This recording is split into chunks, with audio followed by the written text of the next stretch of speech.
Hello everyone, welcome to sweet memories. Upcoming రివ్యూలోకి వెళ్ళిపోదాం.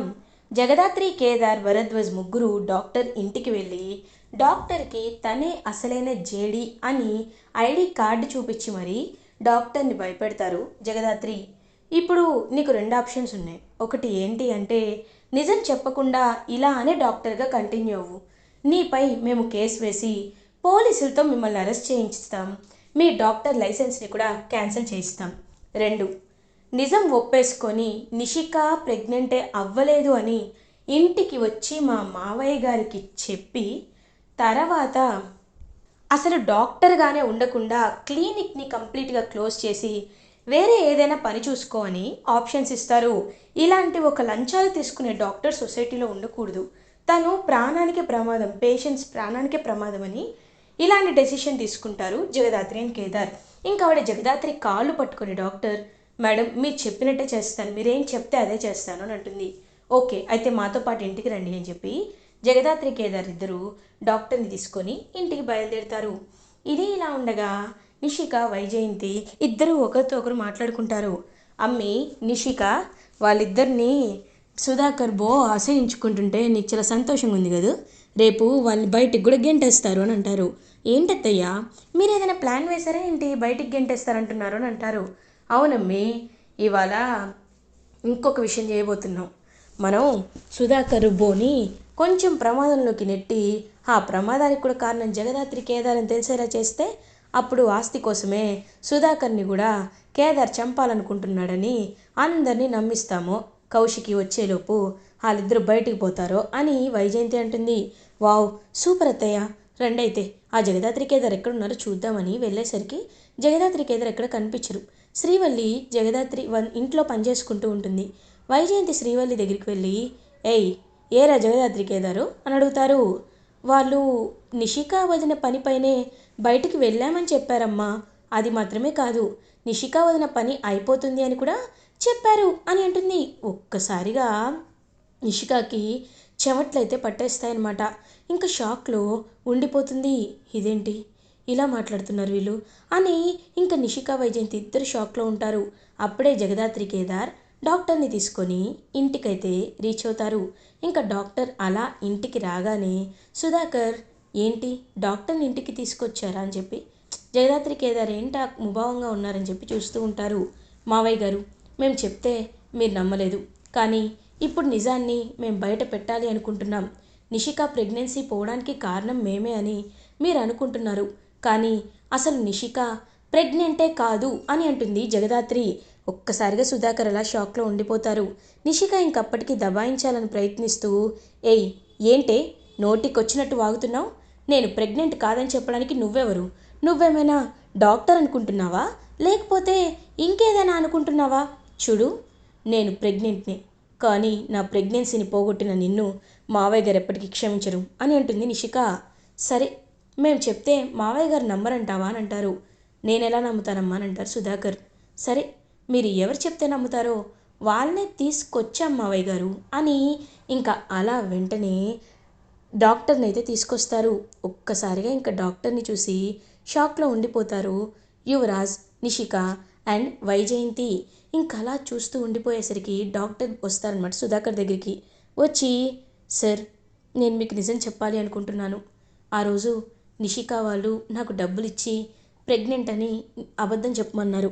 నేను డబ్బుకి ఆశపడి పెద్ద ప్రాబ్లం అవ్వదని నిజం చెప్పాను. ప్రెగ్నెంట్ అని, నిషిక ప్రెగ్నెంట్ అని అబద్ధం చెప్పాను. తర్వాత కొద్ది రోజులకి ఆ ప్రెగ్నెన్సీ పోయింది అని చెప్పమన్నారు. కేవలం డబ్బుకి ఆశపడి మాత్రమే నేను ఇదంతా చేశాను, కానీ నిజంగా తను ప్రెగ్నెంట్ కాదు సార్ అని డాక్టర్ చెప్తారు. ఒక్కసారిగా ఇంకా సుధాకర్ అయితే చాలా కోపంగా నిషిక వాళ్ళ వైపు, యువరాజ్ వాళ్ళ వైపు చూస్తారు. యువరాజ్ వెంటనే, ఏంటి డాక్టర్, వీళ్ళు మిమ్మల్ని కొనేశారా, అందుకే మీరు ఇలా అబద్ధం చెప్తున్నారు, నోరు ముయ్యరా యువరాజ్ అని గట్టిగా అరుస్తారు సుధాకర్. ఒక్కసారిగా యువరాజ్ షాక్ అయిపోతాడు. ఏంటి, ఏం మాట్లాడుతున్నావు నువ్వు, అంటే ఇంకా నీవు చేసిన వెధవ పని కవర్ చేసుకోవాలి అనుకుంటున్నావా, ఇంకా ఇంకా ఇలానే ఇలానే జారిపోవాలనుకుంటున్నావా, ఛీ, నిన్ను చూస్తుంటేనే నాకు చాలా అంటే చాలా అసహ్యంగా ఉంది. అయినా నీలాంటి వాళ్ళని నమ్మినందుకు నన్ను నేనే తిట్టుకోవాలి. ఇది చాలా పెద్ద తప్పని నాకు అర్థమైంది అని అంటారు. ఒక్కసారిగా ఇంకా అలా షాక్లో ఉండిపోతారనమాట. జగదాత్రి కేదార్ వైపు చూస్తూ నిషిక వైజయంతి బో అని అనేసరికి నువ్వు మాట్లాడద్దు, నువ్వు అస్సలు మాట్లాడద్దు. తెలియకుండా చేసే పనులంటారా ఇవి, లేకపోతే కావాలని చేసే పనులంటారా? ఒక బిడ్డకి జన్మనివ్వడం అంటే ఏంటో తెలుసా? ఆ వాల్యూ కొంచెమైనా తెలుసా మీకు? తెలిస్తే ఇలా ఇలా ప్రవర్తిస్తారా మీరు? మీరు చేస్తుంది ఎంత పెద్ద తప్పో తెలుసా? లేని ప్రెగ్నెన్సీని ఉందని చెప్పి జగదాత్రి వాళ్ళపై నిందలు వేసి మళ్ళీ పోయిందని చెప్తారా? ఛీ, మీరు మనుషులే కాదు. మీలాంటి వాళ్ళు నా కళ్ళ ముందు ఉండొద్దు. కౌశికి వచ్చిన తర్వాత ఈ నిజాన్ని చెప్పిస్తాను. యువరాజుని సీఈఓ పదవి నుండి తీసేసేమని చెప్తాను అని సుధాకర్ అలా రూమ్లోకి అయితే వెళ్ళిపోతారు. ఇంక వెంటనే అలా చూస్తూ ఉంటాడనమాట యువరాజ్. డాక్టర్ అక్కడి నుండి వెళ్ళిపోతారు. జగదాత్రి కేదార్ చూశారా నిషిక, ఇన్ని రోజులు దేన్ని చూసుకొని ప్రగల్భాలు పలికావో ఆ నమ్మకం ఒక్కసారిగా పోయింది. ఎప్పుడైనా ధర్మం న్యాయానికి ఉండే విలువ అది నువ్వు ఉన్నావు. కనీసం అధర్మానికే ఎప్పుడు పీట వేస్తూ ఉంటావు. ఒక్కరోజైనా న్యాయంగా ఉండేలా చూసుకో, అప్పుడు నీకే అర్థమవుతుంది అని చెప్పి ఇంకలా అక్కడి నుండి వెళ్ళిపోతారు జగదాత్రి అండ్ కేదార్. ఇంకా అలా నిషిక వైజయంతి యువరాజ్ అయితే చాలా కోపంగా ఫీల్ అవుతారు. రేపు మార్నింగ్ ఫ్లైట్కే అక్క ఢిల్లీ నుండి వస్తుంది.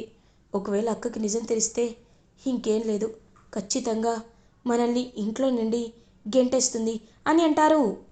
అవునరా బోడా, ఎక్కడ ఇది జరుగుతుందా అని నా కాళ్ళు చేతులు వణుకుతా ఉన్నాయిరా. ఇప్పుడు ఏం చేయాలో కూడా నాకు అర్థం కావట్లేదురా అని చెప్పి చాలా అంటే చాలా కంగారు పడతారనమాట వైజయంతి. నిషిక మాత్రం ఆలోచనలో పడుతుంది. ఏదో ఒకటి చేయాలి. సుధాకర్ మావయ్య, మీరు ఖచ్చితంగా నోరు విప్పకుండా ఉండాలి. నోరు విప్పకుండా ఉండాలి అంటే ఏం చేయాలి? ఈ విషయాలన్నీ బయటికి రాకుండా ఉండాలి అంటే ఏం చేయాలి అని ఆలోచిస్తుంది నిషిక. ఇంకప్పుడే అర్ధరాత్రి అవ్వడంతో అలా ఇంకా సుధాకర్ రూమ్లో మొత్తం లైట్స్ వెలుగుతూ ఆయన నిద్రపోతూ ఉంటారు. నిషిక కావాలని సుధాకర్ రూమ్కి వెళ్తుంది. వెళ్ళి ఇంకా మొత్తం ఎండుమిరపకాయలు మొత్తం వేసి, ఆస్తమా పేషెంట్ కదా అతను అసలే సుధాకర్ అంకుల్. సో ఆయనకి ఇంకేం చేస్తారంటే కావాలని ఆ పొగ అయితే పెడుతుంది. ఒక్కసారిగా ఇంకా సుధాకర్కి దగ్గు వస్తుంది. గట్టిగా దగ్గుతూ ఉంటారు. వెంటనే జగదాత్రికి ఎందుకో సౌండ్ వినపడుతుంది. కేదార్, నీకేదైనా తేడాగా అనిపిస్తుందా అని అంటారు.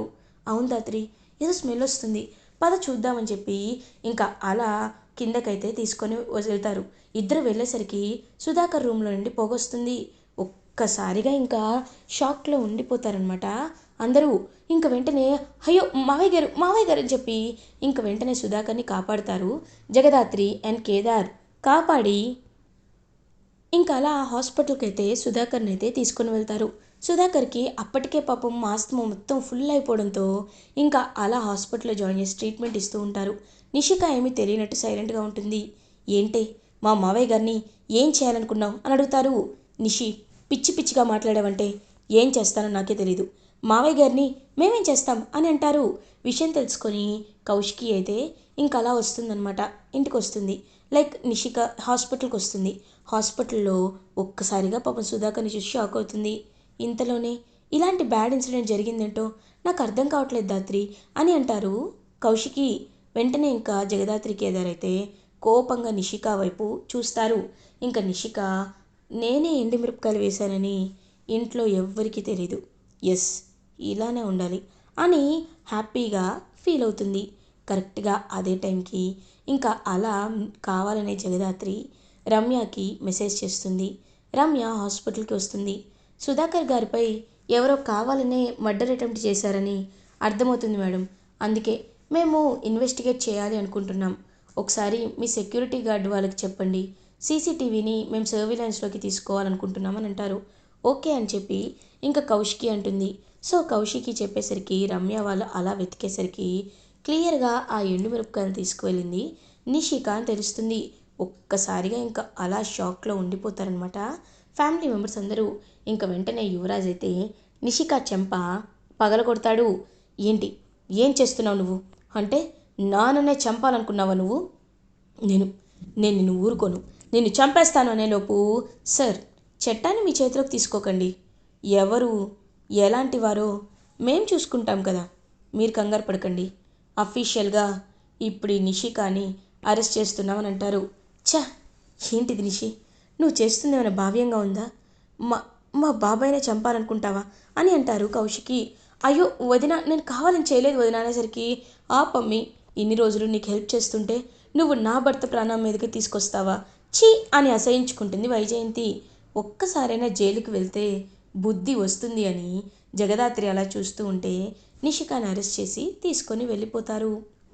ఇలా ఎపిసోడ్ ఎండ్ అవుతుంది. ఫర్దర్ ఎపిసోడ్ రివ్యూస్ ముందుగా మీకు కావాలి అనుకుంటే మా ఛానల్ని సబ్స్క్రైబ్ చేసుకోండి. Thanks for watching.